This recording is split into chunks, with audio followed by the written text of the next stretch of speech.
Okay, hi everybody, it's me, Bonkai922. Time for Kiznaiver.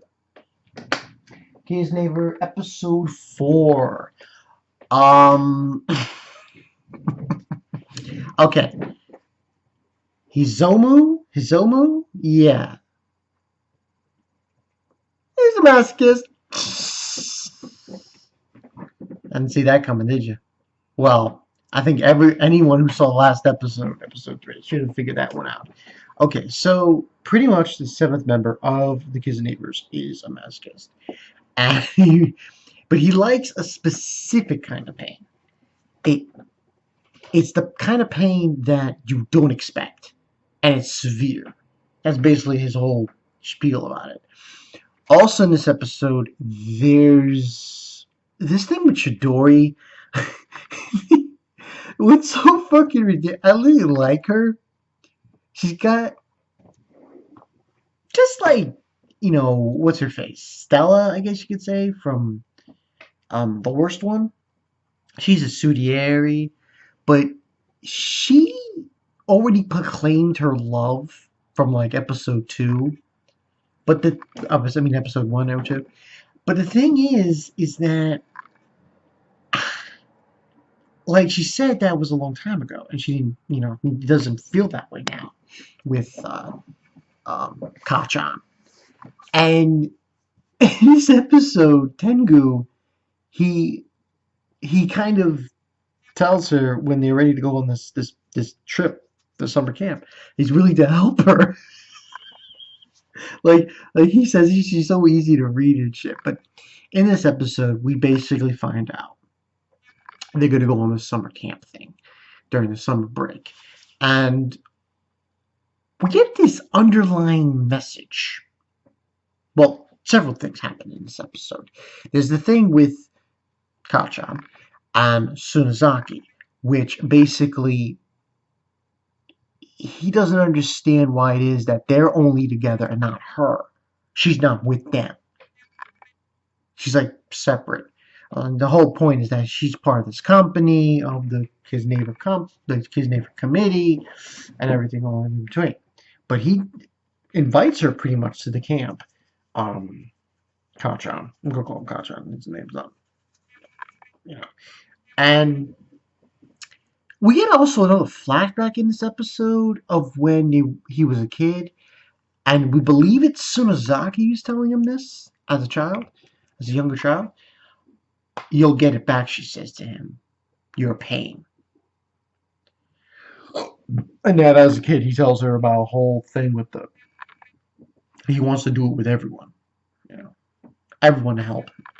So we get that, and we get him inviting her to the camp, and even exchange email addresses. What's interesting about this episode is we finally get some kind of substance. The two kids back in episode 1, you guys remember that, who were picking on him, Kachan, they get, I don't know what's going on here. The counselor from the school and the homeroom teacher are in cahoots, and they turn these two kids into Kiznaiver'S. Very peculiar.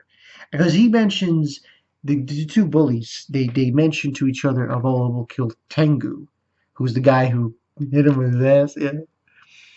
And the counselor's there at the arcade with them and saying, oh, would you do that? Would you kill him and everything? And we see those kids in the van on the same road that they were on going to the camp. And it seems like they got the same marks, but on their foreheads. Now, I don't know what this means. It might actually be more along the lines, well, maybe now we're getting like some action. Maybe now we're going to get some action in this series. And, like, they're going to fight the other Kiznaiver'S. Because so far we haven't been really getting that.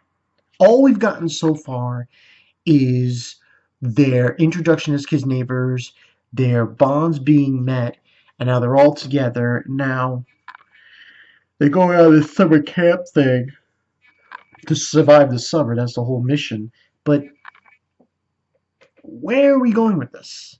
Are these two kids now going to be like the the people going against them? So Kiznaiver versus Kiznaiver? Or Kiznaiver'S? I just wonder about that. But it seems like an interesting episode. I'm gonna give this it was pretty intriguing. I'm gonna give this 4.5 out of 5. I thought it was pretty intriguing. Um, we'll see where we go from there, but it's anybody's guess. But Chidori now is jealous of Sunozaki. She's very jealous of her. It's obvious, and that was Tengu basically getting say, "Yeah, I'll help you." She slaps and hits him all the time. She's like, "Ah, I want to hear it gets hurt." But that's what seems going on with that. And now these two guys who are the bullies. I just wonder what this is going to lead to. It should be interesting down the road. Um, but the only thing about this episode that kind of irked me, last thoughts, Maki being kind of mean. I mean, like, and what was it? The other guy was the fat kid. He says, "Oh, she has a horrible personality." That was funny. But yeah, pretty good episode. Like I said, 4.5 out of 5. We'll see where this goes. You know, because this series I decided to review on a whim because really there's nothing else to review. Yeah, should be interesting. Should be interesting. Tell you guys things in the comment section below. Chidori's bad. I don't know who's more bad, Chidori or Sonozaki. I don't know. I'll see you guys later. Peace.